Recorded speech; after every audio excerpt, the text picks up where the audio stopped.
One of my biggest passions is to just code.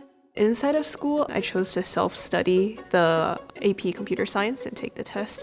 And I also am part of the robotics club, and I'm also vice president of the computer programming club. I went to a camp at WashU for app development, game development in 6th or 7th grade. And I realized I really like coding and building things, seeing an app, something that I built, being able to be displayed, kind of come to life in a sense. So that really made me want to get into programming because this is a field where I can create anything. So I started kind of looking into algorithms, looking into competition because I previously did math competition already. So I was like, maybe this is going to be fun.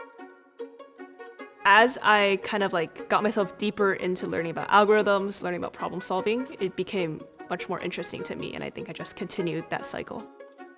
One of the biggest competitive programming competitions is known as the USA Computing Olympiad, so I'm gonna refer to it as the USACO.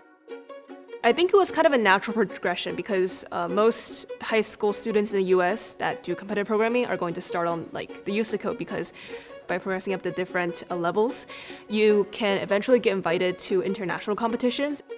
You just register, you make an account, and there are 4 contests a year, 4 to 5 hours, and they have 3 problems for you to solve. So depending on how well you do on these problems, and if you pass a certain cutoff, then you promote to the next level. I guess I just started from there. It was just repetitive practice, looking up new algorithms, seeing the solutions, trying to implement code yourself. There are 4 tiers, so bronze, silver, gold, and platinum. So once you promote to USACO Platinum, if you continue competing, you can be eligible to be invited to the USACO training camp.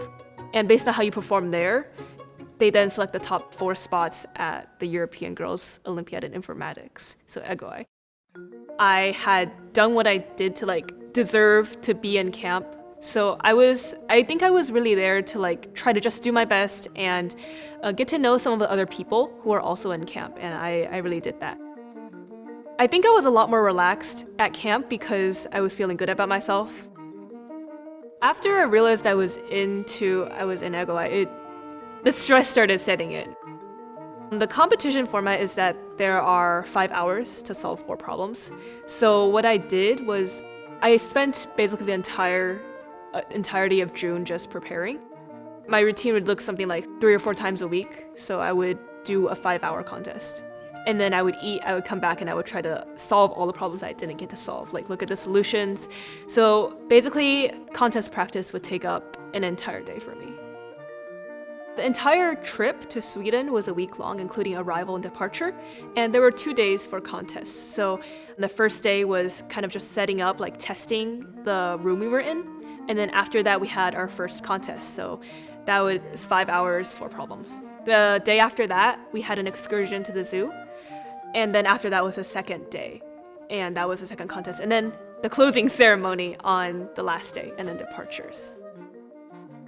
We had 2 gold medals, we had 1 silver medal and 1 bronze medal. So this is, even though we go as a team, there is an individual competition.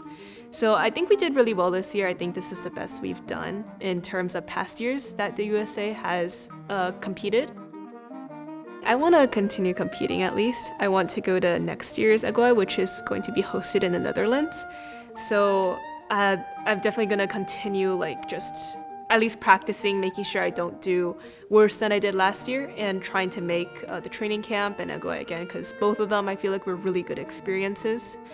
And decided that right now I'm focusing on college applications. I'm still playing flute, I'm still doing math competition, things like that.